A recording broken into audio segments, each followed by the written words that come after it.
You wrapped your mind around this Micah Parsons being traded to the Packers for Kenny Clark, 2 first-round picks in 26 and 27, immediately made the highest-paid non-quarterback in NFL history, 4 years, $188 million, 136 of that guaranteed.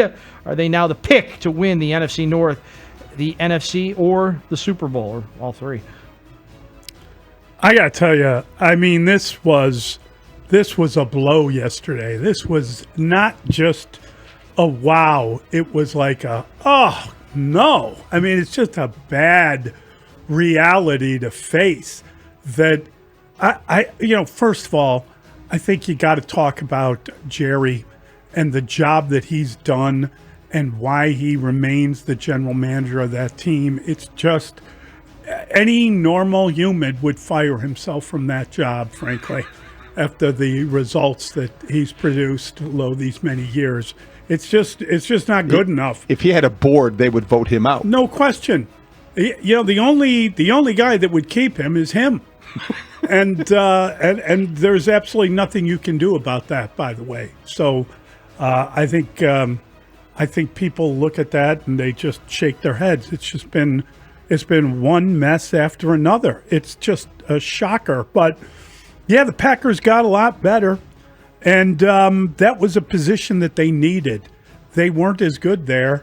And who knows? Maybe this will help everyone. Maybe that him coming off one edge will open up other things, and maybe some of the guys that weren't really showing great stuff suddenly will. So a high tide lifts all ships. I think that I don't know. I think they win the NFC North. I do. I think they're the best team in the NFC North now.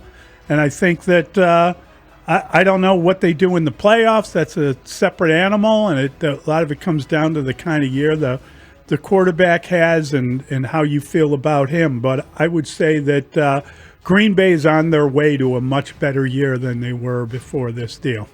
Well, that I will agree with. The Packers probably picked up a win. If their win total was 9.5, it's probably 10.5 right now. I haven't done the checking on the apps for that, what their win total is now. But, you know, David, we can go back when you challenged me earlier. It's probably not right here, but, you know, of the top 5 defensive players in all of football, how many Super Bowls do they have? Probably 0. None. Micah, how many trophies, how many rings, how many titles does the great Micah Parsons have, except at the bank? How many titles does T.J. Watt or Myles Garrett have? Would you not want them? That's my point. He's been in the top 3 for Defensive Player of the Year. Great. That's a 3 personal. times. That's a personal award. You're saying he's not a top 5 player? No, that's not what I said. How many titles have the top 5 players in defense won in the National Football League? That's what I said. I didn't say he wasn't top 5. I'm saying David said top 5 on all defense. I'm arguing that he's just he's top 5 in his position. Not all defense. He's top 5 in his position. You, David, the first 2 names out of your mouth are ahead of him on that list. I'd rather have Watt and I'd rather have Garrett before I'd rather have Parsons because they're better against the run. Okay, they're better against the run. Okay, Jerry. I think. Okay, Jerry? Jerry said that. And this question still stands. How many rings, how many championships, how many divisions has Micah Parsons won on his resume? The answer is 0. Who won the trade? Micah Parsons. Fantastic. But let's see. Let's tap the brakes a little bit. It hurt. It stinks.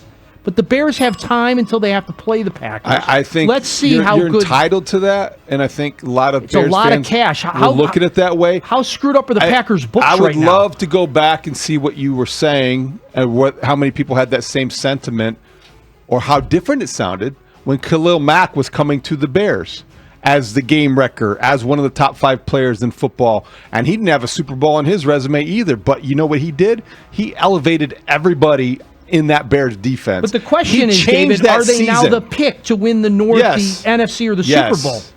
Some people will pick them to win the Super Bowl. Some people will pick them to beat the Eagles in the NFC. They're, I think, easily, to me, now the favorites in the NFC North. Look who just took the North and doesn't look like they're ready to give it back. The Green Bay Packers. This was stunning. It was seismic. It was historic. And yes, there are two players in NFL history who've had 12 or more sacks in their first 4 seasons. One of them is Reggie White. The other is Micah Parsons. This is an apt comparison. He does have the capability of changing the Packers the way Reggie White did all those years ago when he was 32 when he came to Green Bay. Micah Parsons is 26. Dig in Chicago. It's going to be a long decade trying to block him. He may not have a Super Bowl ring, but if I'm putting a team together, he's among the top 5 players that I want, maybe 3 players that I want to give me a chance to say we are Super Bowl contenders. That's what happened here yesterday. Nobody is guaranteed anything by getting a player about they're going to win a Super Bowl. And there are tons of franchise players, impactful guys that never have won a Super Bowl at all and haven't won one yet. But you know what? The Packers are closer to doing that today because they fleeced Jerry Jones. I'll get somebody else to ask these questions, man. There he is, Jerry Jones. Do you think the Bears even made an offer, picked up the phone, sent a text to the Cowboys in an attempt to trade for Micah Parsons? What could you have been willing to give up, in fact, if Ryan Poles did make that phone call? I would have given up Montez Sweat and 2 firsts. I would have given up Dio Adangbo and 2 firsts. I would have given up Jalen Johnson a first and a future second. Come up with any kind of salary cap math, and I would have figured out a way to get this deal done. I don't think that Ryan Poles tried. And I think he probably, understandably, talked himself. I withdraw that. I'm him hitting backspace. I don't want to say understandably yet. I think he might have looked at the way that he allocated resources on his payroll and saw how much he's already devoted to edge rusher. And the way that Brad Biggs, and we've talked to Biggsy, we'll talk to him again at 7 o'clock. The Bears are overcommitted in that area. It was a factor when we were talking about Trey Hendrickson and why they stayed out of those talks. And it likely was the reason they did not make a serious bid for Micah Parsons. They committed too much money to Dio Dangbo and Montez Sweat to add a third pass rusher like that unless those guys were part of the deal. And I don't think they wanted to do the math. So I think there are too many salary cap issues in the way. I doubt that they were serious contenders. And I think it probably was just wishful thinking to consider that Ryan Poles would be able to pull something like this off. Well, first, wouldn't Ben Johnson have to tell Ryan Poles that he need... Oh, wait. The Bears are not a Micah Parsons away. They need those draft picks. They need that salary cap space. They are not a Micah Parsons away from winning the North, let alone winning the division, the side of the bracket, and then the Super Bowl. Yeah, I think that's irrelevant. I think if you get a player of that quality who's out there, David, you're absolutely right. You would try to give them one of your pass rushers. And if you look at what the Packers did, they gave up a defensive lineman who's a highly paid player in order to make Micah Parsons the richest player in NFL history that has not played the quarterback position. So that is an extraordinary designation to hold. And you're right, too, Dustin, that he was the winner of that trade. If they didn't get on the phone and try to make a deal, then the guy's not doing his job. And, I mean, was this a Luka type of a deal where you only talk to a team? Are we going to find out that there were other things out there? Did Jerry think he could cover himself better if he got a run stuffer so he could claim, well, when you got a great pass rusher, they run at the guy, and then that means we're going to stop the run? Like, I don't know. I don't know how many teams he talked to. It feels like he should have gotten better.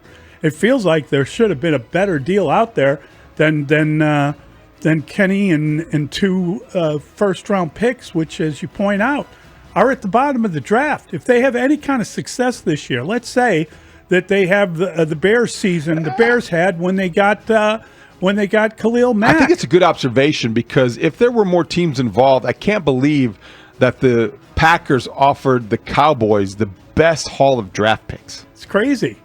Honestly, that's just not the draft. you got your own first rounders, which are probably going to be better, and then you got another first rounder. But that is again toward the bottom of the draft, I think, for both years. So yeah, I think this was a really not a good trade for the Cowboys at all. And I think if someone's making a bad trade, when you get the best player in a deal, that's when you know you won. I think the Packers won. I mean, obviously, the player won, and I think the Cowboys lost. And I'd love to be on the winning side of a trade. So I think there's a way to make any deal. I would have definitely been involved. He's out 4 games. They got the bye week, the 5th week. So the soonest he'll be back is week 6, and that's tough stuff. I would say that we don't have any knowledge of whether the Bears were involved or how many teams were involved or how quickly this deal was made.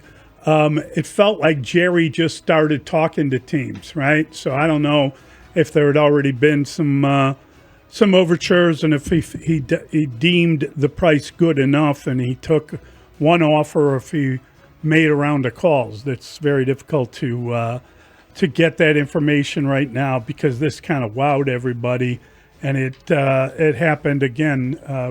They open on Thursday, so it happened a week before their season opener. Just kind of crazy. I got to tell you, I think that when you think about all the things with the Bears and the left tackle position, all this, I saw yesterday, David, you were on the Big Pro Football Show with Courtney Cronin, and somebody said a trade. She agreed with the idea of a trade. Are we anticipating that the Bears will get to their bye week, the 5th week, and start looking around the league? And she suggested that, and I thought it was a pretty bold suggestion. Clay Harbor agreed with her. Yeah. I think that shows you just how little faith there seems to be in Braxton Jones. Yeah, I mean, I would think you would prefer him to get better and get through the year and then develop someone else by the end of the year than make a deal. But that's one of the reasons we got to look into all 5 of the guys that are no longer starting. Is there somebody worth trading for? I would sure hope so. And Ben Johnson told you guys that he's very confident in both fronts, the offensive and defensive line. So by week 13 or 16, fingers crossed. I think, though, isn't this part of the reason Ben Johnson is here?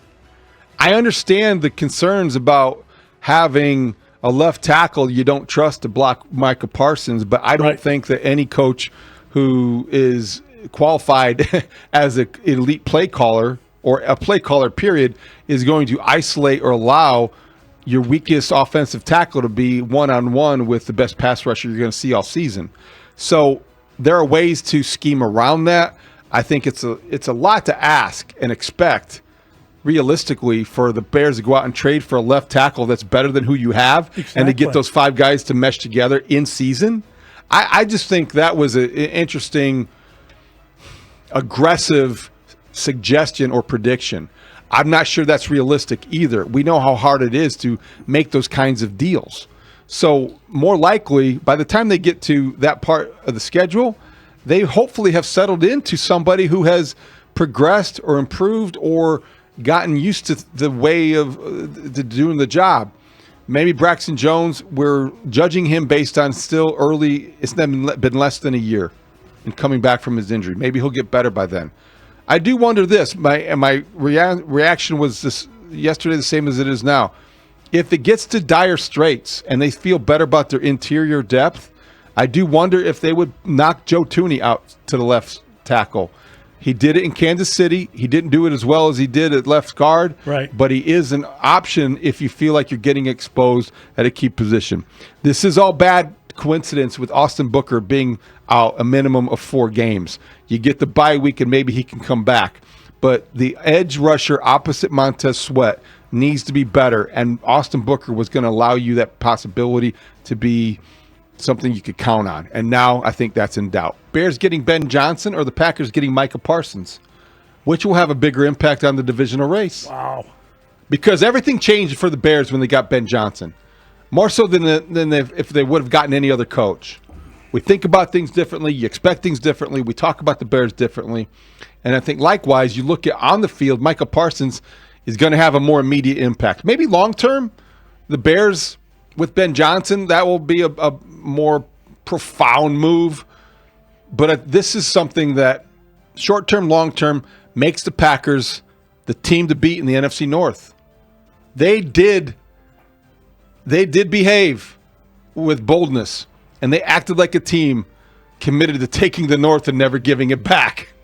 This is what you want out of your general manager.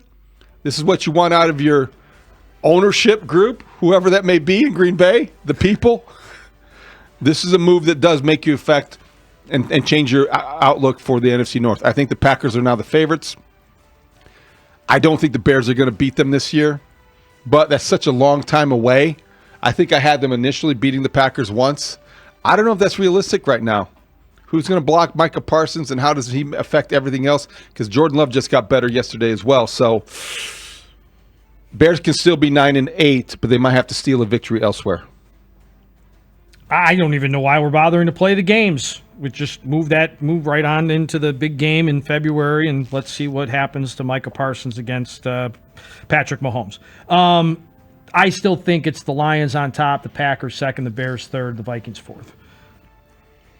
I got to tell you, I think it's a really good question that you raised, David. Who's the bigger impact in the division, the pass rusher or the head coach? And I think the answer is the head coach, because he impacts two teams. Like I think if the Detroit Lions take a step back this year, it's going to be because they lost both their coordinators, and that is going to be something they just have to overcome. And I think that losing their offensive coordinator is going to hurt them more than losing their defensive coordinator. That is, again, just kind of a guess. I know Dan Campbell is a former tight end and is coached on that side of the ball, but I don't think that he is this kind of innovative play caller. I'd be wondering about Goff, whether he has the same year, if they take a step back with him. I'm just very curious. I think it impacts Detroit as much as it impacts the Bears, and it impacts obviously Detroit negatively, and I don't know if the positives are enough with the Bears and the team they put together. So I'm very curious to see.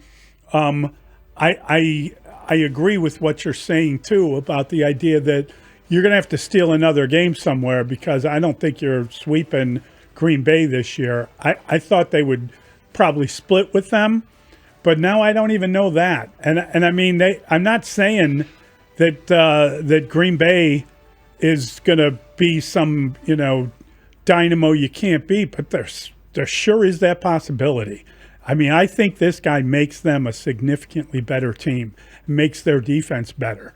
And it'll be really curious to see if that does help on the other side of the ball and how that works out. I think Jordan Love kind of took a step back a little bit a year ago, and I wonder if, he had broken a finger on his non-throwing hand, and you just wondered how he was going to be reacclimating over the course of the beginning of the season. I feel like they're a better team, and I feel like the other thing is psychologically you get a lift when you make a big deal like that, and you feel like you're better. You play freer. You do. The pressure on Jordan Love, yes, no matter what his salary is, was decreased significantly yesterday. I agree. So I think that's fascinating to keep an eye on that one. And, as far as the Vikings are going to be a real case study, I'm really interested. That guy does very well with his offense, does very well with his quarterback. I love J.J. McCarthy. I watch a lot of Big Ten football, watched pretty much his whole career, and it's going to be really interesting to see how quickly he can have an impact with the Vikings. And frankly, this is an opportunity for the Bears. And I feel like this is a really big game. If they can get a win in this first game, I feel like the season's going to go a hell of a lot better. It will feel like you're establishing a direction, you're making a statement, and you're announcing yourselves, or you're the arrival of Ben Johnson. Yes. That's what makes Monday Night Football on September 8th really more than just a season opener. It's a huge It's an game. era opener. Yeah, it's an era opener. It's a division opener. It's a season opener. I mean, there's a lot of elements to that game that we will be talking about all next week. And I'm shot out of a cannon for it. It's why, as we look forward to breaking that game down and talking about the stakes, I believe that J.J. McCarthy enters it facing as much pressure as Caleb Williams. I would argue more.